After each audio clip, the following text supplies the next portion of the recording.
please? Nathan Bellamy. Can you spell both of them? Nathanbellamy.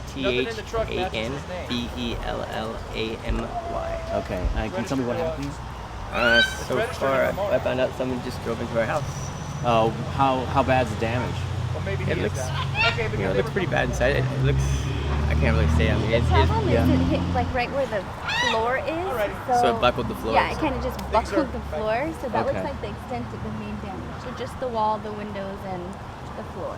Can you tell me that again? So it because you're kind of turning and the microphone is right here. So. Okay, sorry. So it looks like the extent of the damage is the floor. So it hit the wall, the windows are blown out, and then the structural damage to the floor. The whole house is kind of on stilts, a little bit like up. So I think the floor is going to be the main damage. Why do you think that? Or could you walk on it?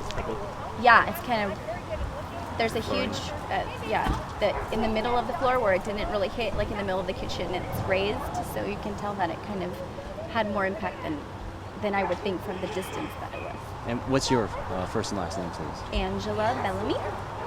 Okay. Angela, common spelling? Yeah. Okay. All right. Great. Thank you very much. First name's Joseph. Last is Nielsen. That's Nielsen. I went to California Highway Patrol at the Ramona resident house. And you're Officer Nielsen? I'm an officer. Yes. And tell us what happened, please. Well, today about 3:45, got a call that the car had crashed into a house. Upon arriving on scene, we located a little pickup truck that had definitely left the roadway up here on San Vicente. He was headed westbound on San Vicente, ran off the road, ran into a ditch, became airborne, just barely passed two trees and crashed into the house that's directly behind. You guys evaluated him. How drunk was he? Well, upon arriving on scene, he was evaluated. The driver was arrested for a possible DUI. Not only the driver, but his passenger was injured. They were both airlifted to Palomar Hospital today with moderate to major injuries, mostly head trauma. How old was the suspect / victims? The driver is a 33-year-old male out of Escondido. He was arrested for DUI, like I said. And on a blitz scale, was he?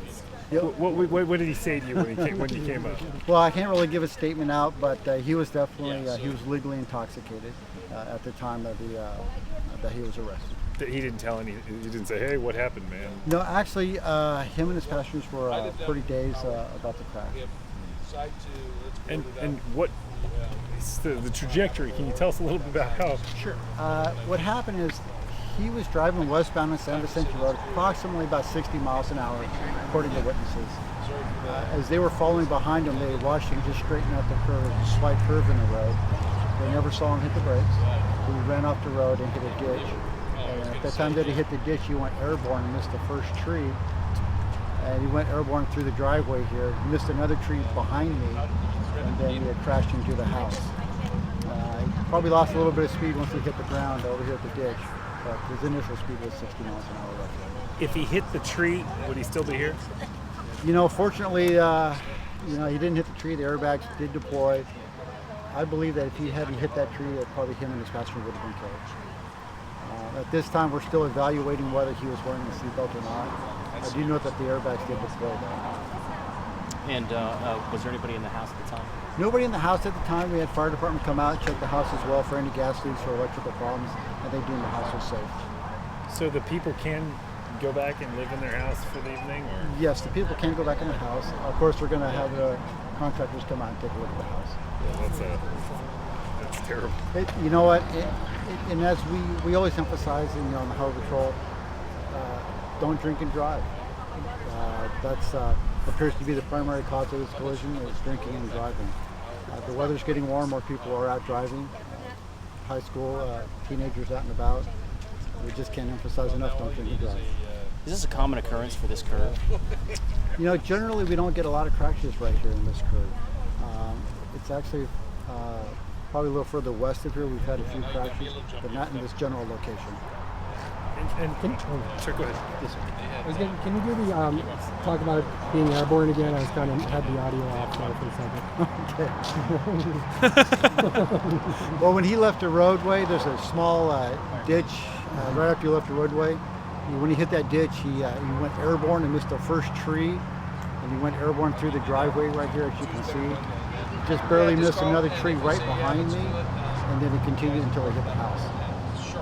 And not making a judgment on their condition in the end, but were they breathing and were they stable enough? Yes, actually, both individuals, the driver and his passenger, were stable. They were transported by air to Palomar. They do have some pretty good injuries, but I don't believe any of them are life-threatening. They should be make a decent recovery. And will he be charged with anything over DUI? But yes. What's going to happen is he is arrested for a felony DUI based on the injuries that his passengers received in this crash.